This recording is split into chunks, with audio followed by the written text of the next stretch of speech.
اعوذ باللہ من الشیطان الرجیم بسم اللہ الرحمن الرحیم اللہم صلی علی محمد وعلی آل محمد کما صلیت علی ابراہیم وعلی آل ابراہیم انک حمید مجید اللہم بارک علی محمد وعلی آل محمد کما بارکت علی ابراہیم وعلی آل ابراہیم انک حمید مجید۔ نبی مہربان صلی اللہ علیہ وسلم کی سیرت کے تیسرے حصے پر ہماری گفتگو چل رہی تھی۔ تیسرے حصے میں سے بھی پہلا مرحلہ ہم نے ڈسکس کر لیا تھا جو کہ صلح حدیبیہ سے پہلے کا تھا، اور اس کے بعد اب صلح حدیبیہ کے بعد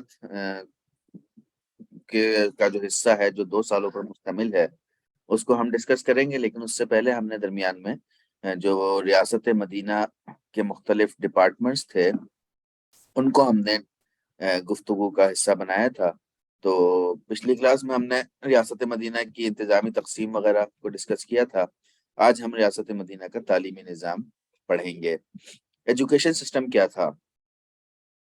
منسٹری آف ایجوکیشن یا ایجوکیشن کا جو وزیر تھے وہ سعید ابن العاص اور عبادہ بن صامت رضوان اللہ تعالیٰ علیہ اجمعین تھے۔ جامع صفہ مسجد نبوی کے احاطے میں صحابہ صفہ جہاں پر بیٹھتے تھے، ایک چبوترا تھا، وہاں پر سمجھ لیں کلاس ہوا کرتی تھی۔ عبیدہ بن جرہ، ابو ہریرہ، عبداللہ بن عمر رضوان اللہ تعالیٰ علیہ اجمعین وہاں پر ٹیچنگ کیا کرتے تھے۔ اس کے علاوہ 9 جامعات تھیں مدینہ کے ہی اندر۔ آپ صلی اللہ علیہ وسلم نے فرمایا سب مرکزی مسجد میں نہ آیا کریں، اس طرح طلبہ کی تعداد میں اضافے کا اندیشہ ہے۔ تو مختلف جگہوں پر مختلف یونیورسٹیز قائم تھیں۔ ٹیچرز میں زید بن ثابت، اسید بن حزیر، خالد بن سعید، سعید بن العاص رضوان اللہ تعالیٰ علیہ مجمعین بچوں کو کتابت اور خوشنویسی سکھاتے، اور چند دیگر صحابہ کرام بھی موجود ہوتے تھے۔ اسٹوڈنٹ کون تھے؟ ریزیڈینشیل بھی تھے اور ہاسٹلائز بھی تھے اور نان ہاسٹلائز بھی تھے۔ ایک وقت میں 70 یا 80 کی فگر ہمارے سامنے آتی ہے۔ قبائل میں تعلیم کے لیے پورے وفود بھیجے جاتے تھے۔ بیر مونا کا ایک واقعہ ہم نے ڈسکس کیا تھا کہ 70 قرہ حضرات آپ صلی اللہ علیہ وسلم نے روانہ کیے تھے وہاں پہ ایز اے ٹیچر، اور راستے میں ان کو شہید کر دیا گیا تھا۔ معاذ بن جبل رضی اللہ تعالیٰ عنہ کو یمن میں انسپیکٹر جنرل آف ایجوکیشن کے طور پر بھیجا۔ ایک کمشنر کے علاقے سے دوسرے علاقے میں جا کر وہ تعلیم کا بندوبست کرتے تھے، مطلب ان کی ذمہ داری یہ لگائی تھی کہ آپ نے مختلف جگہوں پر یونیورسٹیز، انسٹیٹیوٹ، تعلیمی ادارے قائم کرنے ہیں۔ ٹیچرز میں معاذ بن جبل کو مکہ میں، عمرو بن حزم کو یمن میں، اور مصعب بن عمیر رضی اللہ تعالیٰ عنہ کو جیسے ہم نے ڈسکس کیا تھا مدینہ میں بھیجا تھا۔ یہ بڑی اہم چیز ہے، اگلا پوائنٹ جو ہے دور دراز علاقوں میں معلمین بھیجے جاتے، پھر ان مقامات سے 9 عمر اور ذہین افراد کو مدینہ بلا کر تربیت دی جاتی اور مسجد بنانے کی ہدایت کے ساتھ انہیں واپس بھیجا جاتا۔ آپ صلی اللہ علیہ وسلم کی اس اسٹریٹجی، اس حکمت عملی کو آج دنیا بھر میں اس کو اڈاپٹ کیا جاتا ہے۔ کس طرح؟ وہ اس طرح کہ دنیا بھر میں مختلف ممالک سے بہترین ٹیلنٹ ہنٹنگ ہوتی ہے، بہترین اسٹوڈنٹ کو اٹھایا جاتا ہے، مختلف ٹیسٹ کنڈکٹ کیے جاتے ہیں، گیٹ سبجیکٹ، گیٹ جرنل اور NTS آپ کہہ لیں، اور اس کے بعد ان کو اپنے علاقوں میں بلایا جاتا ہے، ان کو ایجوکیٹ کیا جاتا ہے، ان کو ڈگری دی جاتی ہے، ٹریننگ دی جاتی ہے، اور اپنے نظریات کے ساتھ ان کو پھر واپس انہی کے علاقے میں بھیج دیا جاتا ہے۔ تو آپ صلی اللہ علیہ وسلم کی اصل میں حکمت عملی تھی، آپ صلی اللہ علیہ وسلم مختلف ٹیچرز کے ذریعے سے 9 عمر اور ذہین افراد کی سلیکشن کیا کرتے تھے، مدینہ بلا کر ان کی ٹریننگ ہوتی تھی، اور مسجد بنانے کی ہدایت کے ساتھ، یعنی مسجد بنانے کا مطلب محض وہ نماز کی جگہ نہیں ہے، مسجد بنانے کا مطلب یونیورسٹی ہے، انسٹیٹیوٹ ہے، تعلیمی ادارہ ہے، تو اس کی ہدایت کے ساتھ ان کو واپس ان کے علاقے میں بھیج دیا جاتا تھا۔ تو ایک پورا ٹریننگ سیشن تھا، ایک برین واشنگ کی جاتی تھی، برین اسٹارمنگ کی جاتی تھی، اور اس کے ساتھ ہی پھر ان کو واپس بھیج دیا جاتا تھا۔ عمان کے لیے ایک تنبیہی ہدایت نامہ جاری کیا کہ مسجدیں بناؤ ورنہ فوج بھیج کر سزا دی جائے گی۔ یہاں پر کچھ لوگ گئے ہوں گے تو انہوں نے اس آبجیکٹو کو پورا نہیں کیا جس مشن کے لیے ان کو ٹریننگ دی گئی تھی، کہ انہوں نے اپنے انسٹیٹیوٹ نہیں بنائے، تو ان کو باقاعدہ یہ لیٹر جاری کیا، نوٹیفیکیشن دیا کہ مسجدیں بناؤ ورنہ سزا دی جائے گی۔ ڈگری پروگرام، قرآن، حدیث، فقہ، فن تجوید، خوش نویسی، علم انصاب، علم حیت، طب، تقسیم ترکہ کی ریاضی، نشانہ بازی، فلکیات، تیر اندازی، تیراکی، عربی زبان و ادب، تجارت، ترجمہ، زبان و فن سپاگیری، یہ ساری چیزوں کی آپ کہہ لیں کہ ڈگری کرائی جاتی تھی۔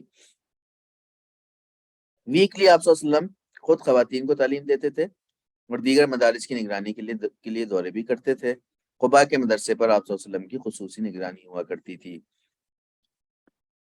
حضرت عائشہ رضی اللہ تعالیٰ عنہ اسلامی علوم کے علاوہ ادب، شاعری اور طب کی تعلیم دیتی تھیں۔ ایک صحابی کی عیادت کے لیے جاتے ہیں تو طبیب کا معلوم کرتے ہوئے کہتے ہیں کہ اس طبیب کو بلاؤ جو زیادہ ماہر ہو۔ یہ بہت اہم مسئلہ ہے، خاص کر ہمارے نوجوان طبقے کا، سوسائٹی کا، کہ ہم ورٹیکلی جانے کے بجائے ہورزنٹلی چلنے کی کوشش کرتے ہیں۔ ہم چاہتے ہیں کہ میٹرک بھی کر لیں، ساتھ میٹرک کے ساتھ آگے ڈپلوما بھی کر لیں، ایف اے بھی کر لیں، ایف ایس سی بھی کر لیں، آئی کام بھی کر لیں اور پھر آگے بڑھیں۔ تو کئی ہم اس طرح کی چیزیں کر رہے ہوتے ہیں۔ آپ صلی اللہ علیہ وسلم نے جس طرف ہمیں اشارہ دیا ہے، آگے بھی اس کا تذکرہ آئے گا، کہ آپ نے جو بھی فیلڈ چوز کرنی ہے اس میں اسپیشلائزیشن تک جانا ہے، پی ایچ ڈی، پوسٹ ڈاک، اسی میں ریسرچ کرنی ہے۔ تو یہ آپ صلی اللہ علیہ وسلم کی جو طریقہ کار ہے ایجوکیشن کا، اس سے ہمیں یہ ہدایت ملتی ہے، بجائے اس کے کہ آپ اپنے ساتھ ساتھ کچھ اور کرتے چلے جائیں۔ تو ایک ہی فیلڈ میں آپ نے اسپیشلائزیشن کرنی ہے۔ شفا بنت عبداللہ نے آپ صلی اللہ علیہ وسلم کی اہلیہ حضرت حفصہ رضی اللہ تعالیٰ عنہ کو لکھنے پڑھنے کی تعلیم دی۔ دارالقرآن نامی مکان میں صحابہ کرام کی تعلیم و تربیت کا اہتمام ہوتا تھا۔ صوبوں کے گورنروں کو یہ احکامات جاری کیے کہ اپنے علاقے میں تعلیمی نظام قائم کریں۔ یمن کے گورنر عمرو بن حزم کے نام خط لکھا کہ لوگوں کو اس بات کی نرمی سے ترغیب دو کہ وہ دینیات کی تعلیم حاصل کریں۔ اس کے علاوہ جن تعلیم کی ہدایت دی اس میں زراعت، تجارت اور نقد بچت کی تعلیم بھی شامل ہے۔ آپ صلی اللہ علیہ وسلم نے ہمیں دعا سکھائی ہے کہ اللہم انی اسألک علما نافعا ورزقا طیبا وعملا متقبلا۔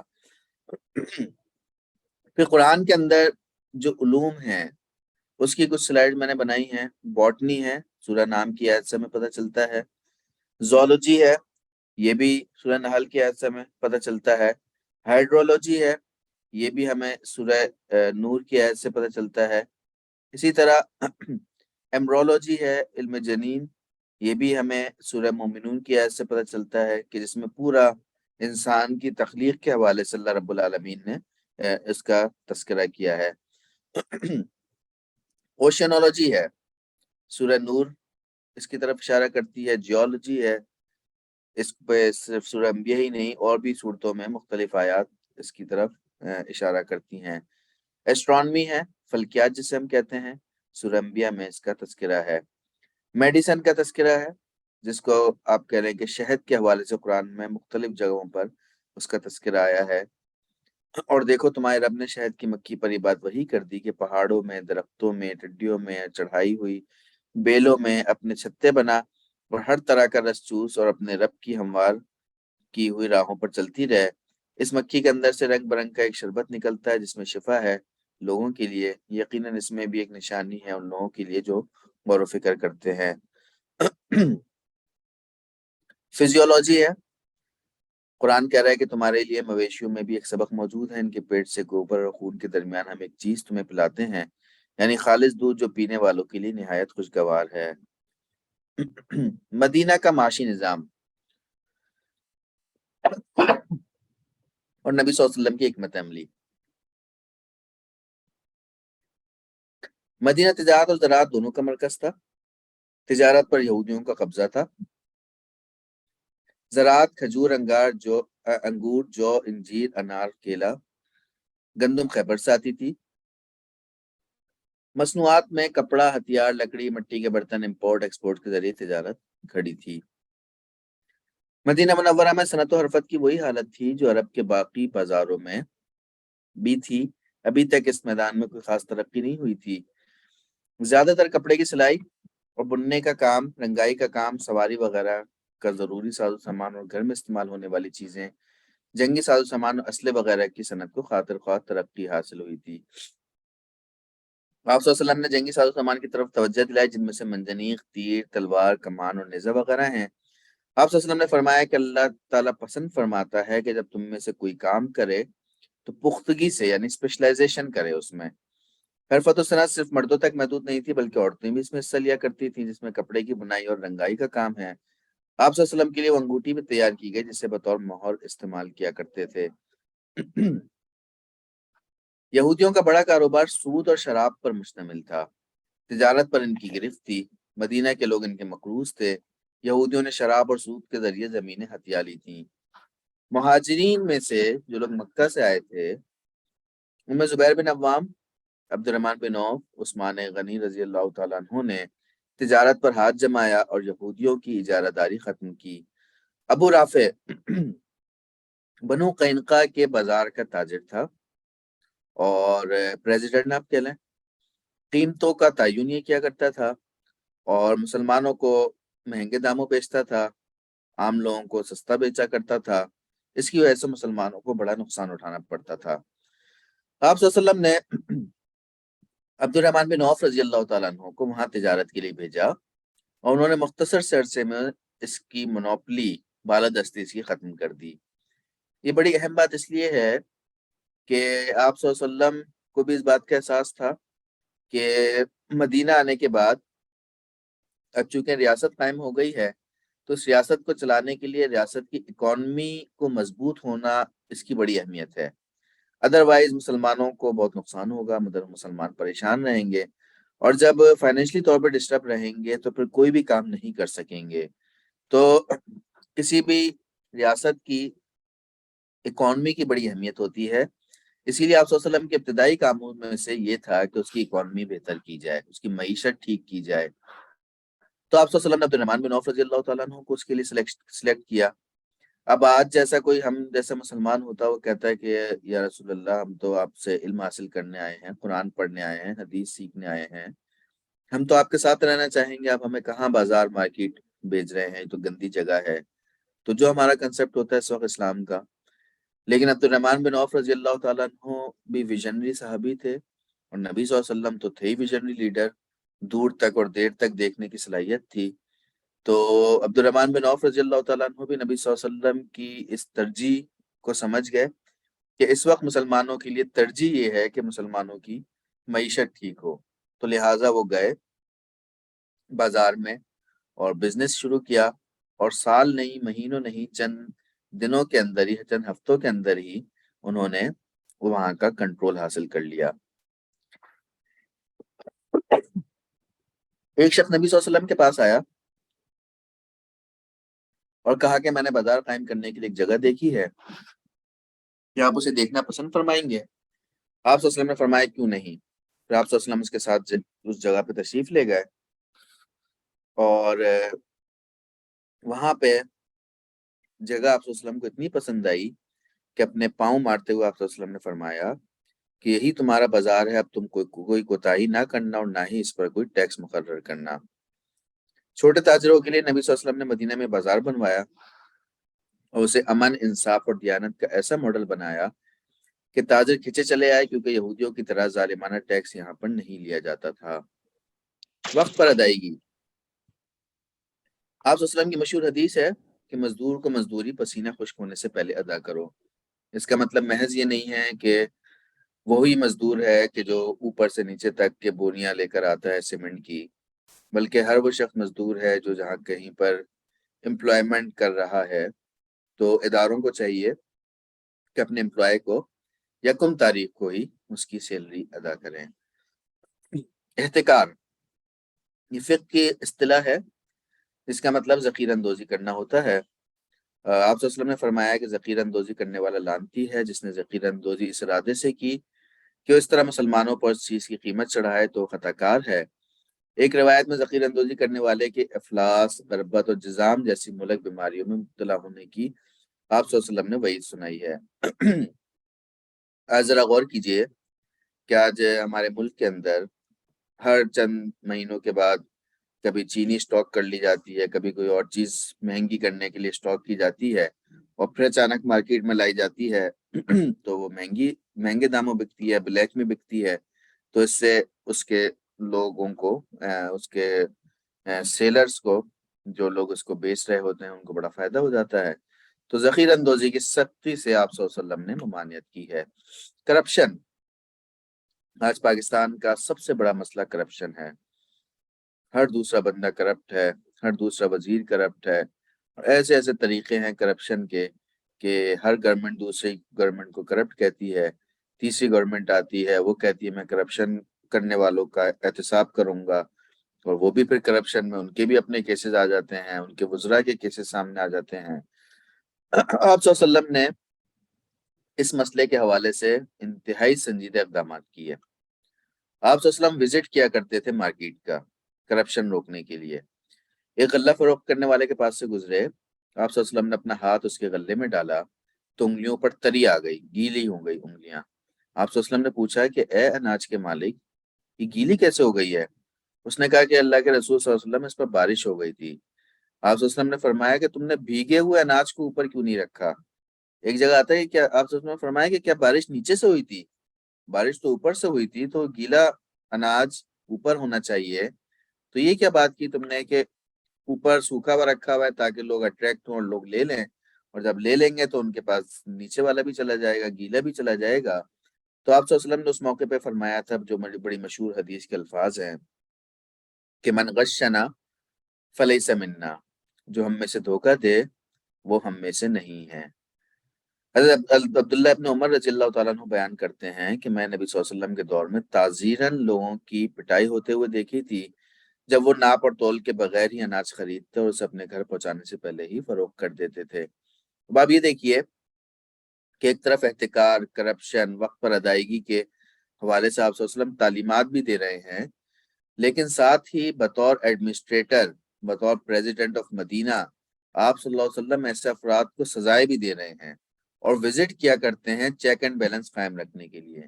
تو یہ دونوں چیزیں ساتھ چلیں گی، اور کہ آپ ایک طرف تعلیمات بھی دیں گے اور دوسری طرف آپ ایگزیکیوٹ بھی کریں گے۔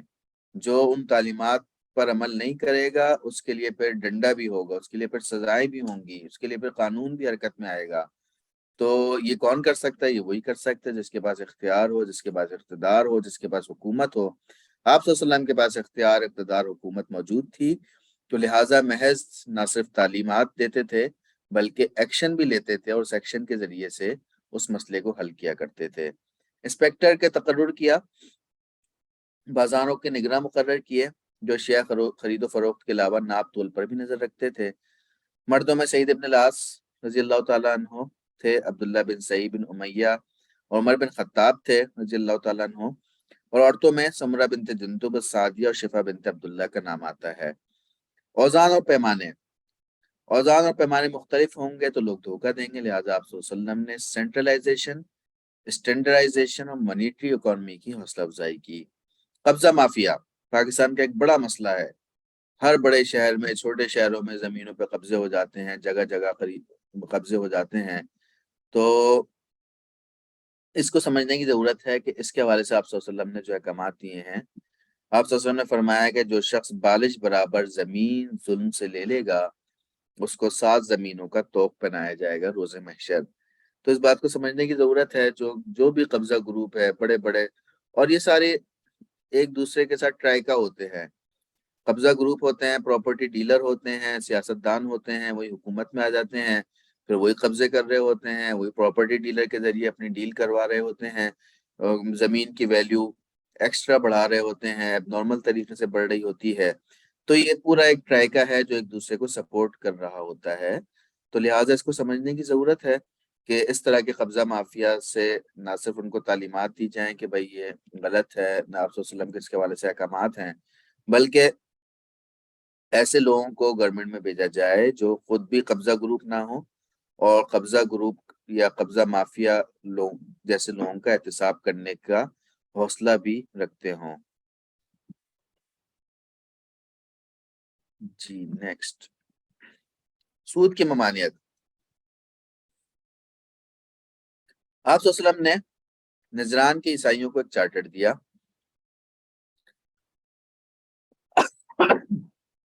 نجران کے عیسائیوں کو اسلام کی دعوت دی، انہوں نے کہا جی ہم دعوت تو قبول نہیں کرتے، لیکن یہ ہے کہ ہم کوئی آپ سے لڑائی بھی نہیں کریں گے۔ تو آپ صلی اللہ علیہ وسلم نے پھر ان کو ایک چارٹر لکھ کر دیا۔ وہ کیا تھا کہ ان کو تمام حقوق اور مراد دیے جائیں گے، ان کے پادریوں اور گرجوں کو نہیں چھیڑا جائے گا، یعنی کہ اپنی مکمل عبادت کرتے رہیں گے، یہ مسلمانوں کو ٹیکس دیں گے اور سود کا کاروبار نہیں کریں گے، وہ اپنے عہدوں پر قائم رہیں گے لیکن اسلامی شریعت کی بالادستی قبول کریں گے۔ اور ساتھ یہ کہا کہ اگر کسی نے سود کا کاروبار کیا تو معاہدہ ختم کر دیا جائے گا اور شہریت اس کی منسوخ ہو جائے گی۔ بعد ازاں آپ صلی اللہ علیہ وسلم کے بعد جب حضرت عمر رضی اللہ تعالیٰ عنہ کا زمانہ آیا صدیق اکبر کے بعد، تو آپ رضی اللہ تعالیٰ عنہ کو اطلاع ملی کہ نجران کے عیسائی سود کا کاروبار کر رہے ہیں، تو انہوں نے معاہدے کی خلاف ورزی پر یہ معاہدہ منسوخ کر دیا اور جلا وطن کر کے شام بھجوا دیا۔ ٹیکس جمع کرنا 7 ہجری میں خیبر کی فتح کے بعد نصف پیداوار میں شرکت کا معاہدہ ہوا۔ اس مقصد کے لیے ہر سال مدینہ سے ایک نمائندہ جاتا تھا۔ خیبر میں جب آگے ہم اس کو ڈسکس کریں گے کہ خیبر کے یہودیوں نے جب ہتھیار ڈال دیا تو اس شرط پر بات چیت ہوئی کہ آدھی پیداوار آپ ریاست مدینہ کو دیں گے اور باقی آپ اپنے پاس رکھیں گے، باقی آدھی۔ تو ہر سال اس کی تقسیم کے لیے مدینہ سے حکومت کا ایک نمائندہ جاتا تھا۔ پہلے سال عبداللہ بن رواحہ رضی اللہ تعالیٰ عنہ ہو گئے، احتیاط سے کھجور کی 2 ڈھیریاں بنائی۔ آپ اندازہ کیجئے ان کا جو سنسیئرٹی کا اور اسلام کی تعلیمات کا مزاج ہے۔ 2 گھٹریاں یا 2 ڈھیریاں بنائی کھجور کی اور مقامی آبادی کو اجازت دی کہ ان میں سے کوئی ایک ڈھیری اٹھا لیں، جو اچھے لگے وہ آپ اٹھا لیں۔ اس عمل سے متاثر ہو کر وہاں کے لوگوں نے کہا کہ خدا کی قسم ایسی دیانتداری سے ہی زمین اور آسمان قائم ہیں۔ ایک اور اہم مسئلہ، سرکاری نوکری یا سرکاری ملازمت اور امانت داری۔ آپ صلی اللہ علیہ وسلم نے ابن التیبیہ الاسدی رضی اللہ تعالیٰ عنہ کو کسی علاقے میں ٹیکس لینے کے لیے ان کو سرکاری ملازم کے طور پر مامور فرمایا۔ جب وہ واپس آئے تو فرمایا کہ فلاں چیز سرکاری ہے، یعنی فلاں چیز تو اسٹیٹ کو جائے گی، نبی صلی اللہ علیہ وسلم کو جائے گی، اور فلاں مجھے ذاتی تحفے میں ملی ہے۔ آپ صلی اللہ علیہ وسلم نے جب یہ سنا تو آپ صلی اللہ علیہ وسلم شدید آپ کو غصہ آیا۔ یہ چند مواقع ایسے ہیں جس میں آپ صلی اللہ علیہ وسلم کو بہت زیادہ غصہ آیا ہے، تو اس پہ بھی ایک پوری ریسرچ ہونی چاہیے کہ کن مواقع پر غصہ آیا ہے، اس کی انٹینسٹی بھی زیادہ ہوگی۔ آپ صلی اللہ علیہ وسلم مسجد میں بلند مقام پر کھڑے ہوئے اور فرمایا کہ یہ کیا بات ہوئی کہ ٹیکس جمع کرنے والے آ کر کہیں کہ یہ چیز آپ کی ہے اور یہ چیز ہمیں تحفے میں ملی ہے۔ اس سرکاری ملازم کو اس کو اپنے والدین کے گھر میں بیٹھے رہنے دو، پھر دیکھتے ہیں کہ اسے کتنے تحفے ملتے ہیں۔ خدا واحد کی قسم، غیر قانونی اور ناجائز طریقوں سے کمایا گیا مال قیامت کے روز ان کے مالکوں کی گردن پر لدا ہوگا۔ پھر آپ صلی اللہ علیہ وسلم نے 3 مرتبہ یہ پوچھا ہے کہ کیا یہ بات میں نے تم تک پہنچا دی ہے؟ تو صحابہ کرام نے کہا جی پہنچا دی ہے۔ اب اندازہ کیجئے آج ہمارے ملک کا ایک بڑا مسئلہ، آج کل بڑا ہاٹ ایشو، آئے دن توشہ خانے کی نئی فگر سامنے آتی ہے۔ اس سے پہلے بھی لوگ لیتے رہے ہیں، کوئی گاڑی لے کے بھاگ جاتا ہے، کوئی کچھ اور لے کے چلا جاتا ہے۔ سیلاب زدگار میں 2010 میں جب سیلاب آیا تھا تو ترکی کی وزیر اعظم کی بیوی نے ہار پیش کیا تھا، وہ ہار ہی غائب کر دیا، اس نے سیلاب زدگان کے لیے دیا تھا۔ اسی طرح اب یہ گھڑی اور قلم اور پین اور کف لنگز اور یہ ساری چیزوں کا معاملہ سامنے آتا ہے۔ قانون کچھ بھی ہو 10% 20% ایکس وائی زی، بات یہ ہے کہ ایک تو نبی صلی اللہ علیہ وسلم کی تعلیمات ہیں کہ کسی کو اگر تحفہ دیا گیا ہے تو وہ ملکی خزانے میں جمع ہوگا، بجائے اس کے کہ آپ اس کو اپنے لیے لے کر چلے جائیں۔ دوسری بات یہ ہے کہ جس ملک نے تحفہ دیا ہے وہ تو پوری ریاست ہے، اتنا مہنگا ایک تحفہ، مطلب یہ سعودیہ کی جو گھڑی والا معاملہ ہے، اس کمپنی نے اس اسٹائل کی صرف 2 گھڑیاں بنائی تھیں، ایک اپنے شہزادے کو دی تھی اور ایک ہمارے ملک کے وزیر اعظم صاحب کو دی تھی۔ وہ گھڑی بیچ بکا کے ادھر ادھر سے واپس اس کمپنی تک پہنچ گئی۔ مطلب آپ اندازہ کریں کہ کتنی شرمندگی والی بات ہے، کتنی ذلالت والی بات ہے کہ آپ کو کبھی یہ پتہ چلے کہ آپ نے کسی کو کوئی قیمتی تحفہ دیا ہو اس کی محبت میں آ کر، اور اس نے وہ تحفہ کہیں آگے بڑھا دیا ہو، کسی اور کو دے دیا ہو، تو مطلب ویسے بھی ایک انیتھیکل چیز ہے۔ لیکن ہمارے ہاں وہ ملک جو دیوالیہ ہونے کے قریب ہو، وہاں کے سیاستدانوں کی آئے دن اس طرح کی رپورٹیں آتی رہتی ہیں، تو چاہے وہ پہلے والے ہوں، چاہے موجودہ ہوں، چاہے اس سے پہلے والے ہوں، چاہے اس کے بعد والے ہوں، ہر کوئی جس کو جو موقع ملتا ہے اس بہتی گنگا سے ہاتھ دھونے کی کوشش کرتا ہے، اور نبی صلی اللہ علیہ وسلم کی تعلیمات یا تو اس تک پہنچی نہیں ہے یا سمجھنا ہی نہیں چاہتا کہ یہ بھی دیانتداری کا ایک ماڈل ہے کہ آپ صلی اللہ علیہ وسلم نے فرمایا تھا کہ اس کو اس کے گھر پہ بیٹھے رہنے دو۔ اور یہ بھی جو بھی ہمارے وزرائے اعظم ہیں یا ان کے آگے پیچھے ان کی بیویاں ہیں یا جو بھی ان کے رشتے دار ہیں، تو اگر وہ وزیر اعظم کی بیویاں نہ ہوتی، اگر وزیر اعظم نہ ہوتے یا صدر نہ ہوتے، وہ گھر کے میں بیٹھے رہنے والا ایک عام بندہ ہوتا، تو کون سا ملک ہے جو ان کو گھر پہ آ کر کوئی گفٹ دیتا؟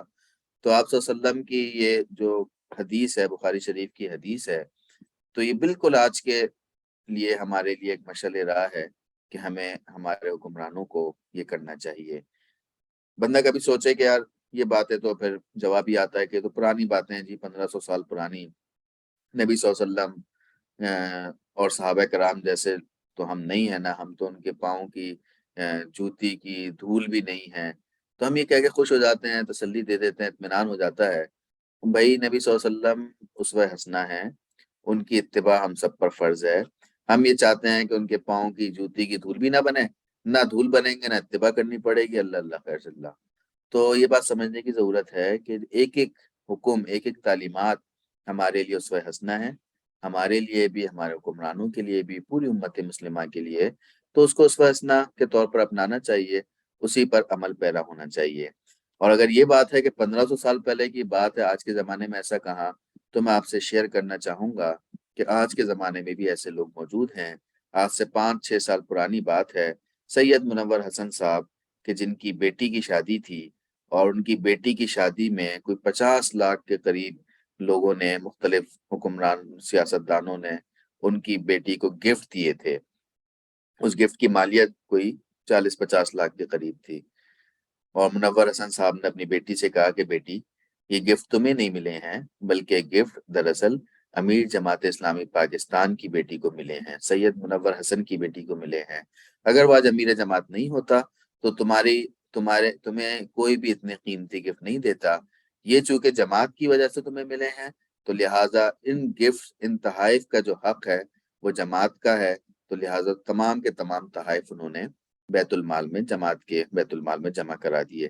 اس کا مطلب یہ ہے، یہ مثال دینے کا مقصد صرف یہ ہے کہ آج بھی ایسے لوگ موجود ہیں کہ جو نبی صلی اللہ علیہ وسلم کے اس اسوے پر، اس امانت داری پر، اس دیانتداری پر عمل کرتے ہیں، جو کرپشن فری لوگ ہیں۔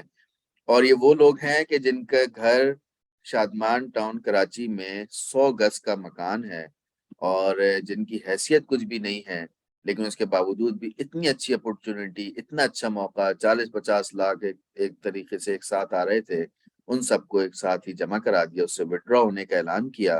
تو یہ کوئی معمولی بات نہیں ہے، اور نبی صلی اللہ علیہ وسلم کی سیرت ہمیں یہ سمجھاتی ہے، جس پر یہ عمل کیا گیا ہے۔ تو یہ بات سمجھنے کی ضرورت ہے کہ آج کے زمانے میں بھی اس پر عمل کیا جا سکتا ہے۔ عہد نبوی کا بلدیاتی نظام، مدینہ کا رقبہ، مدینہ چھوٹی چھوٹی بستیوں پر مشتمل ریاست تھی۔ آپ صلی اللہ علیہ وسلم نے ایر اور سوڑ نامی 2 پہاڑوں اور 2 سیاہ رنگ کے پتھریلے ٹیلوں کو مدینہ منورہ کی حدود قرار دیا۔ مسلم شریف کی حدیث ہے۔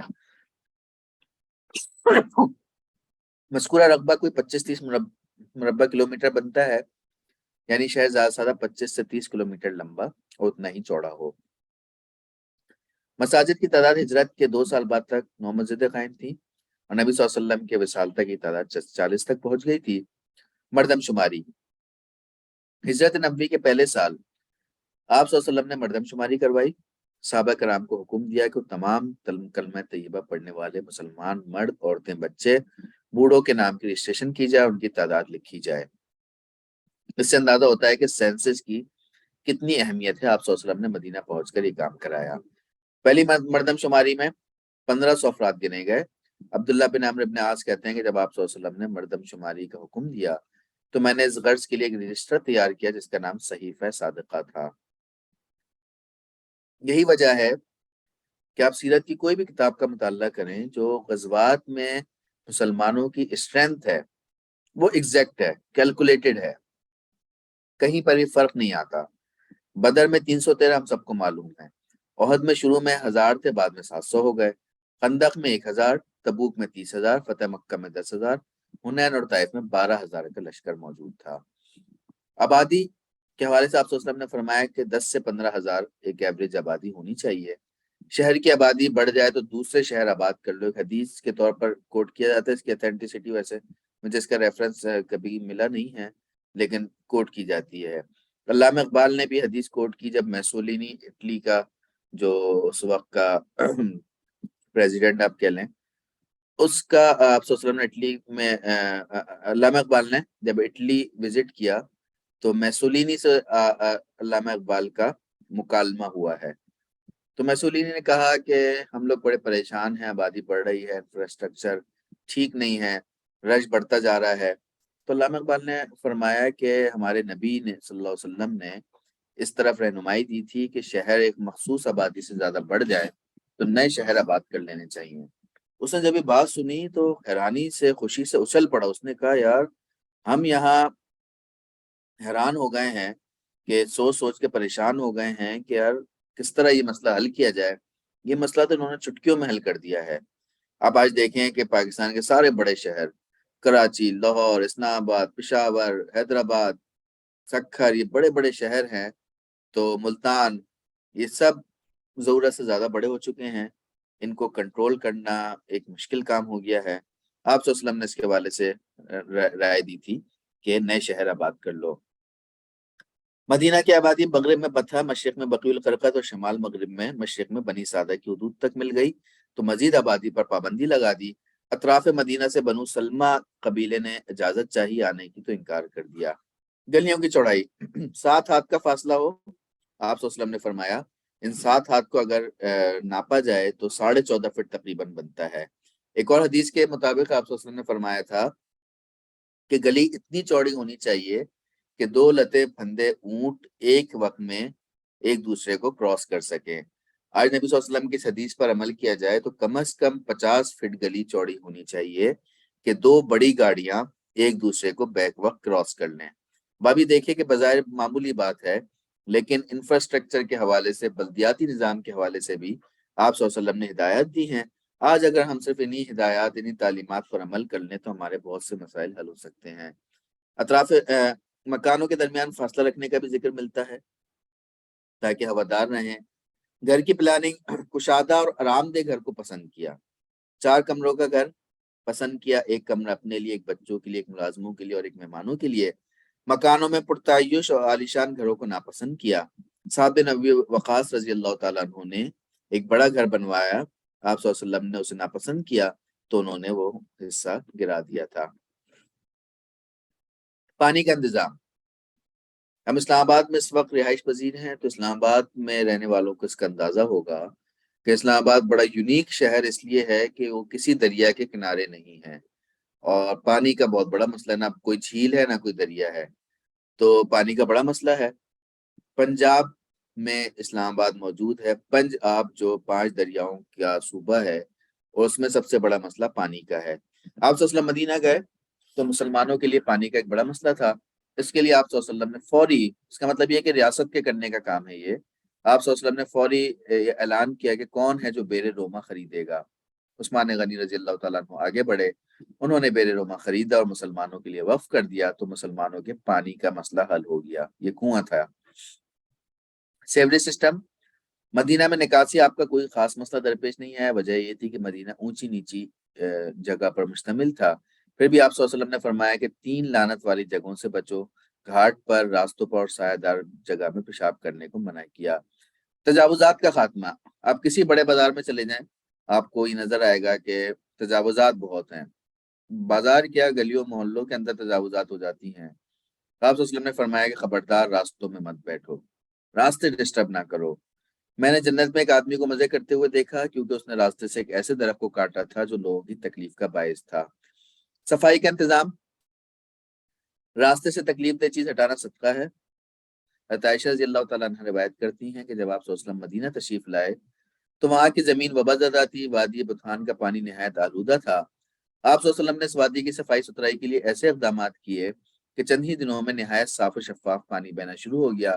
پھر کہتی ہے کہ میں نے آپ صلی اللہ علیہ وسلم سے سنا کہ جنت کی نہروں میں سے ایک نہر ہے۔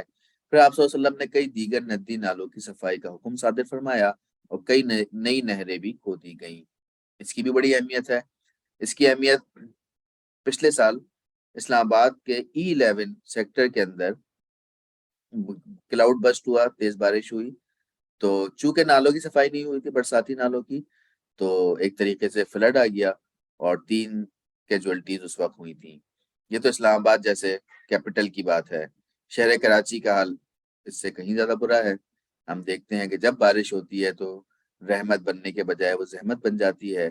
نالوں کی صفائی پہ اربوں روپے ہر سال خرچ ہوتے ہیں، وہ کس کے ہاتھ میں جاتے ہیں، کس کی جیب میں جاتے ہیں، یہ کوئی پوچھنے والا نہیں ہے، اور اس کے نتیجے میں نالوں کی صفائی نہیں ہوتی۔ اور پچھلے سال ہی غالباً آپ کو یاد ہو گیا، اس سال کی بات ہے، وہ جو ایک بائک والا اپنی فیملی کے ساتھ نالے کا لیول برابر ہو گیا، سڑک سے نظر ہی نہیں آیا کہ نالا کہاں شروع ہو رہا ہے، تو وہ گر گیا، اور اس کے نتیجے میں 2 کیجولٹیز اس کی اہلیہ کی اور اس کی غالباً بیٹی تھی 6 مہینے کی۔ وہ روتا رہ گیا کہ مجھے اس کی ڈیڈ باڈی دے دو، لیکن وہ بھی نہیں مل سکی تھی۔ تو یہ حالات تھے۔ تو اس کا مطلب یہ ہے کہ صفائی کا انتظام، ندی نالوں کی صفائی، یہ بہت اہم ہے، اور یہ آپ صلی اللہ علیہ وسلم نے کر کے دکھایا ہے۔ سر سبز و شادابی، گرینری جسے ہم کہتے ہیں، گرین پاکستان، مدینہ کی گیلی سبز گھاس جڑ سے نہ اکھاڑی جائے، نہ اس کے درخت کاٹے جائیں، یہاں جو شکار کے جانور ہیں ان کو بھگایا نہ جائے، درخت لگانا صدقہ ہے، صدقہ جاریہ ہے، جنگوں میں بھی درخت اور فصل کاٹنے کو منع کیا۔ صحت مند معاشرہ، آپ صلی اللہ علیہ وسلم اور صحابہ کرام جب ہجرت کر کے مدینہ آئے تھے تو کچھ صحابہ کرام بیمار ہو گئے، صدیق اکبر کا بھی نام آتا ہے اس میں۔ آپ صلی اللہ علیہ وسلم نے فرمایا کہ اے اللہ مدینہ کی آب و ہوا کو صحت افزا بنا دے، اے اللہ مدینہ کے وبائی بخار کو جحفہ میں لے جا۔ تو اس کے حوالے سے آپ صلی اللہ علیہ وسلم بڑے کانشیس تھے، صحت مند معاشرہ ہونا چاہیے۔ علاج معالجے کے حوالے سے یہ سارے آپ دیکھ لیں گے ریاست کے کرنے کے کام ہے۔ اگر اس کو ہاسپٹل بھی بنانا چاہیے، اس کو گرینری بھی کرنی چاہیے، اس کو صحت مند معاشرے کے لیے بھی سارے انتظامات کرنے چاہیے ریاست کو، اس کو نالے کی صفائی بھی کرنی چاہیے، تجاوزات کا خاتمہ بھی کرنا چاہیے، سیوری سسٹم بھی درست کرنا چاہیے، اور پانی کا انتظام بھی کرنا چاہیے، اور تفریحی مقامات بھی بنانے چاہیے۔ مردوں میں حارث بن کلدہ ڈاکٹر تھے، سعد بن نبی وقاص کا علاج کیا، رفیدہ بنت سعد اسلمی خاتون ڈاکٹر تھیں۔ تفریحی مقامات، مدینہ کے انصار میں سب سے زیادہ باغات ابو طلحہ کے پاس تھے، اور انہیں اپنے تمام باغوں میں بیر ہا سب سے زیادہ پسند تھا۔ یہ باغ مسجد نبوی کے قریب تھا۔ آپ صلی اللہ علیہ وسلم اکثر وہاں تشریف لے جایا کرتے تھے اور اس کے ٹھنڈے اور میٹھے پانی کو پیا کرتے تھے۔ اس کا مطلب یہ ہے کہ آپ صلی اللہ علیہ وسلم آؤٹنگ کے بھی شوقین تھے، اور اس طرح کی گرینری باغ اس میں جانا پسند کیا کرتے تھے، اور وہاں جا کر آپ صلی اللہ علیہ وسلم لطف اندوز ہوا کرتے تھے۔ تو آؤٹنگ کرنا یہ بھی نبی صلی اللہ علیہ وسلم کی سنت ہے، آگے آئے گا اس کا تذکرہ، کہ خود ہی نہیں کرنا بلکہ فیملی کو بھی کرانا، پکنک کرانا، یہ بھی آپ صلی اللہ علیہ وسلم کی سنت ہے۔ تو لہٰذا ہم میں سے جب بھی جو بھی آؤٹنگ کرے فیملی کو لے کر جائے تو وہ سنت سمجھ کر جائے کہ نبی صلی اللہ علیہ وسلم نے کر کے دکھایا ہے۔ آج کی کلاس ہم یہیں پر ہی اختتام کرتے ہیں۔ آگے انشاءاللہ نو بات کاری ریاست مدینہ کے ذرائع آمدن، اور وزارت خارجہ کیا تھی، سفیر اور خطوط کیا بھیجے گئے، کابینہ اور پولیس کیا تھی ریاست مدینہ کی، وزارت دفاع کیا تھی، اصحاب صفہ کا کیا رول تھا، عدالتی سسٹم کیا تھا، یہاں پر انشاءاللہ اگلی کلاس میں ہم اس کو کنٹینیو کریں گے۔ اللہ رب العالمین مجھے اور آپ کو نبی صلی اللہ علیہ وسلم کی سیرت پڑھنے، سننے، سمجھنے، پھیلانے اور عمل کرنے کی توفیق عطا فرمائے۔ وما علینا